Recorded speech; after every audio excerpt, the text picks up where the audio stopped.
the BBC Sounds app, on your smart speaker, Play BBC Radio Gloucestershire. and on your radio. The sound of where we live is BBC Radio Gloucestershire.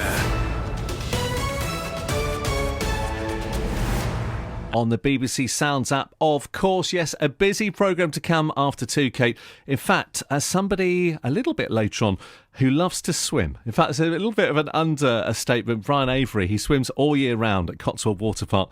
He's founder of SwimTayka as well, which runs drowning prevention programmes all around the globe. I've just got a feeling I'm going to have a really interesting chat with him. He's appealing for people to sign up for the annual Thames Marathon. It's planned for August the 15th, and SwimTayka has been chosen as an official charity partner for the event. A number of free places to give away as well. So we'll get the whole story from Brian Avery. It's not just the distance there, it's the cold as well. Exactly. To get Good over. question. I will ask him all about that. After 3, another classic year. We'll take you back to 1996. In the next 10 minutes, Olive and You're Not Alone. And I've got a fab guest to talk to over the next, hopefully next 20 minutes with a few songs in between. He's an amazing guy. He's called Brian Avery. He swims all year round at Cotswold Water Park, of course, in Cirencester. He's founder of an incredible charity called SwimTayka, which runs drowning prevention programmes around the globe, teaching children to swim. And he's on the line from his home in Wiltshire. Good afternoon to you. Good afternoon, Dominic. Lovely to have you along. Where do you reside, sir? Where are you roughly? Pinpoint yourself to us. Not Swindon, just on the edge of the Cotswolds. Very nice too. Very nice. The reason I'm asking that is because I need to work out how far you are when you go for your swims at Cotswold Water Park. So I'm thinking it takes you 15 minutes or something like that, does it? It's about 15 minutes by car to get to the Cotswold Water Park. Yes, and of course there's many lakes you can swim in the Cotswold Water Park. This time of year it's lovely. You have to pre-book, of course, due to COVID, but it is definitely a well worth place to go to. All right, that's brilliant. It's great to talk to you. Thank you for coming on live this afternoon as well. We'll talk about the charity in a minute, but let's talk about how you fell in love with swimming yourself. Is this something that you've done for the last 20 years or longer, or what? I've been swimming all my life. I used to be a competitive swimmer when I was younger, but I had a dream when I was about 17 or 18, and that was to swim across from Dover across to France. And I eventually did this 8 years ago, 2013. It took me 14 and a half hours to get across, non-stop. And while you're swimming that amount of distance, a lot goes through your mind. A lot of bad things, a lot of good things. But one thing that did come out of it was the thought of potentially helping, with my passion for swimming, to potentially help children around the world and teach them to swim. So that's really where it all stems from. Wow, that's amazing. We still got to hear about that, though. So you had to wait quite a while to get in the queue, did you, to do that? Did you say Dover, Calais? I'm from Dover, not quite Calais, but Caprenay in France, yes. Wow, that's amazing. So that is the Channel crossing, effectively, isn't it? It is, yes. A long way, That is extraordinary. And I imagine, it is going to be pretty cold. How long did it take you, and how did you keep warm? Keeping warm, you train for that. I train all year round at Cotswold Water Park, so the temperature of the water gets down to 0 sometimes. Anywhere up to 22 degrees. So there's a whole variation of temperatures that you have in a lake. Of course, the sea doesn't get down to 0, but it does go down below 10 degrees. But I would say you get used to it, get acclimatized to it, so you know what the pain feels like. But as long as you train and as long as you put in all the work, the human body's quite miraculous with regards to what it can withstand and what it can withstand. Okay. Am I thinking goose fat, or what goes on the body? No. That's a bit of a myth. You do have Vaseline. Yeah. You tend to put Vaseline under your armpits and around your neck, but that's mainly to stop chafing because there's so much salt in the water. Oh, amazing. All right. So how many years ago was that? 2013 in September. So we'll come up to 8 years ago. That is amazing. Right, an awful lot has happened since then. Tell us a little bit about the charity, and we'll talk about how you want people to get involved in a bit. But SwimTayka, just give us the background to the charity and the name and all of that. Yeah, what I tried to SwimTayka. Tayka means mother in Imerian, which is an old Peruvian language, and actually formed SwimTayka in Peru after helping an NGO, local charity called Ocho Costa Network in Peru, and teaching the local children to swim. And when I looked into whether there was any organisations that actually helped NGOs and charities around the world teaching children to swim, I couldn't really find any. The RNLI have an international arm, and the various pockets around the world. So as a result, I decided to set SwimTayka up to basically support all these charities and in particular these children in providing them free swimming lessons in low resource environments around the world. See, that really surprises me that there wasn't a charity out there that does this.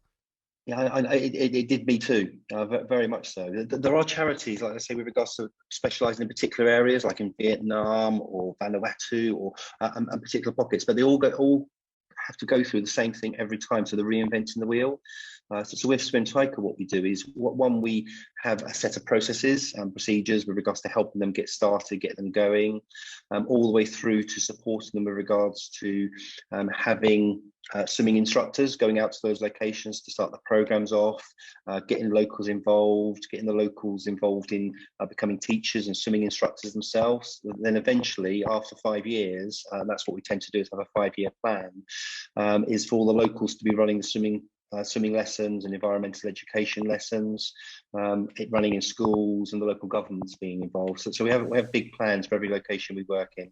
Wow. I don't know what your day job is, but I tell you what, I don't know whether you're working from home or not, but I mean, just to think that you're changing children's lives like that must be incredible for you. It is. It's well worthwhile. And the fact we speak to other NGOs and other charities around the world, and the enthusiasm and the thanks they get with regards to running swimming lessons. And what we also find is that swimming lessons are not just about swimming, it breaks down barriers. We've had programs in Brazil where we have, in the favelas, where you have the left and the right always competing against each other and fighting, as the adults do. But of course, the children come together through swimming and through sport. And then they start making friends and start breaking down barriers. So there's lots of side effects and help, and everything that happens with regards to the swimming side, it's just phenomenal, we find. Wow. Just extraordinary charity that you set up there. Absolutely incredible. Has COVID changed, obviously, an awful lot? Well, it's obviously changed the fact that you can't travel to these countries. How have you managed to keep in contact with people? Yeah, so the last year, with regards to our programs, have all stopped. Because of COVID, obviously. But what it has done is a lot of people have reconsidered with regards to what they're doing with their life, with regards to working from home. So a lot of volunteers have come forward who appreciate with regards to what we're doing and want to help.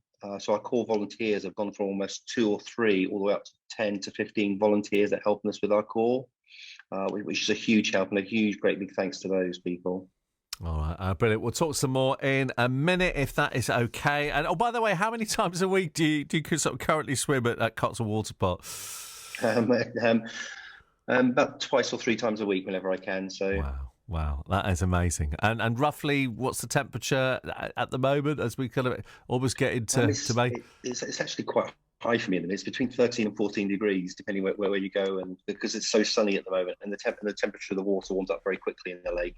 Yeah, unlike other parts of the world where you help children. Many thanks indeed. That's the voice of Brian Avery. He swims all year round Cotswold Water Park, lives in and around Swindon, founder of SwimTayka, which runs these drowning prevention programmes around the globe, teaching children to swim. It's 2:20. First email of the day from Christine near Cheltenham. Oh, I like your sense of humour today. Yes, Brian Avery, of course, who founded the SwimTayka charity, also is talking about how he swims in the Cotswold Water Park near Cirencester, and was talking about his channel swim as well a few moments ago. Christine says, did he take his passport and did it get wet? Boom, boom. We like that. Thank you. Thank you, Christine. Any other emails? dominic.cotter@bbc.co.uk. It's a good question, actually, because I bet there's an awful lot of planning for a swim like that across the channel, isn't there? There is, and yes, you do have to take your passport with you. It stays on the support boats. So you do, yes. Okay. And that's mainly in case the French Coast Guard come up to the boat, which they do from time to time, and they do check to make sure everybody does have their passports and correct documentation. So there you go. Good question for Christine. And Brian was there with the support boat with the passport, waving it, and probably in cellophane or something like that to keep it dry. You've probably got special bags and stuff for swimming kit, haven't you, to keep everything dry? Yeah, but all that's on the boat, on the support boat. But when you're actually swimming, it's just a swimming trunk, swimming hat and goggles. That's all you have. Otherwise, anything else would slow you down. Absolutely brilliant. So you're still swimming at the moment. Let's talk a little bit about how you want people to benefit the charity, SwimTayka, because we're talking about the annual Thames Marathon. Am I right in thinking this has got nothing to do with swimming on this occasion? No, it has got so everything to do with swimming. It's not running, it's swimming. It is, yes. Right, okay, tell us all. It is swimming, yes. So it's equivalent of the London Marathon, which you all know, which is a 25-mile run. This is actually the Thames Marathon swim, which starts from Henley-on-Thames and goes down to Marlow, which is on the 15th of August this year. And we're basically calling all swimmers, because part of SwimTayka actually gives free swimming spaces for the event. And all they have to do is basically raise money for SwimTayka.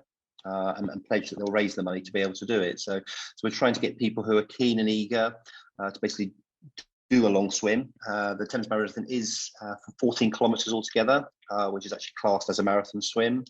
It is with the tide, so you do go down with the tide.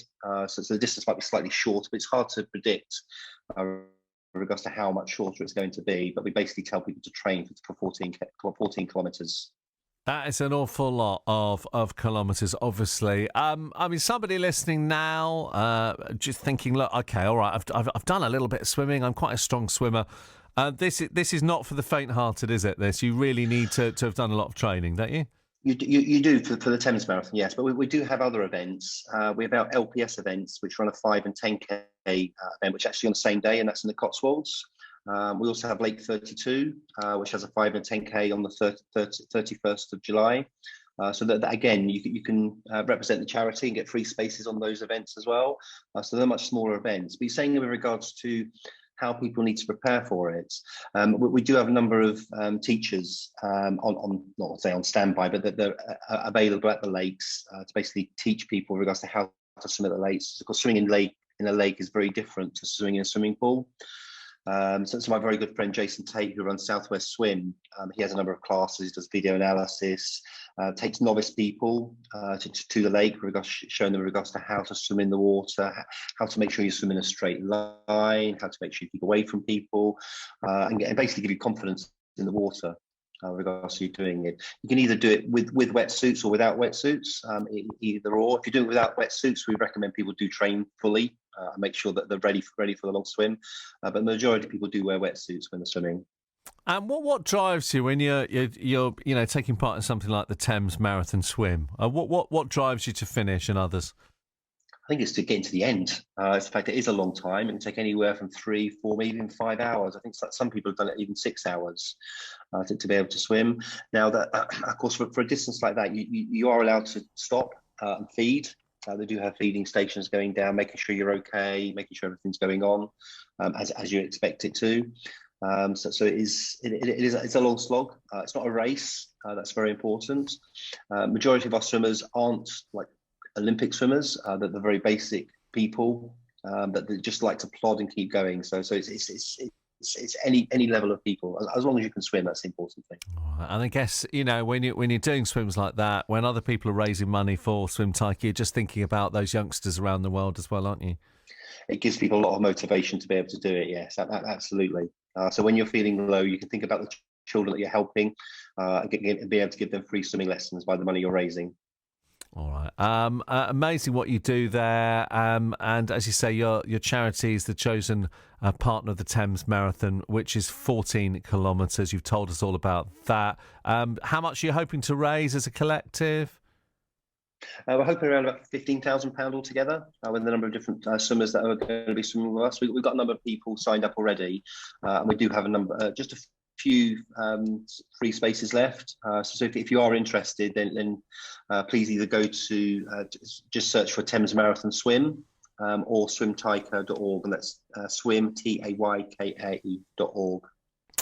Absolutely brilliant. Well, look, good luck with it all. I think it's going to be fantastic. And of course, this time last year we just didn't know what would be taking place. It's just fantastic that this is allowed to happen now, isn't it?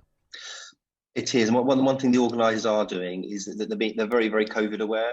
And instead of having mass starts, which a lot of people are afraid of, they have staggered starts. So people will be going off, say, like 10, 15-second intervals.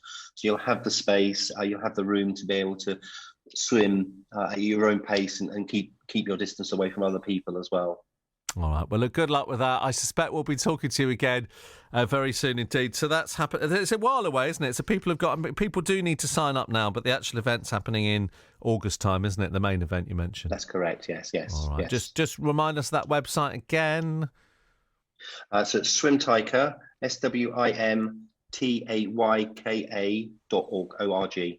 Okay. You're going to head off for a swim again during the week, I am sure, in the Cotswold Water Sport. Everything happening is there. The Top Gear team were there, weren't they, on the episode the other weekend as well? It happened. They were indeed, yes. Yeah, the secret location, of course. Of course. In fact, that's a sort of final question. When you are swimming around Cotswold Water Park, you have to presumably be quite aware of what's around you. Very much so, yeah. There are wildlife, there are swans, there are duck, more hens, and there are fish in the water as well. So they sometimes do frighten you when you're swimming along. But that's the whole point of swimming in nature, is you don't have to follow a black line anymore. All right. On that note, many thanks indeed. Brian Avery there swims all round the year, all year round. Cotswold Water Park, founder of SwimTayka as well, which runs those amazing drowning prevention programmes all around the globe. It's just after 2:30 on Sunday afternoon. On the BBC Sounds app, on your smart speaker, Play BBC Radio Gloucestershire. and on your radio. The sound of where we live is BBC Radio Gloucestershire.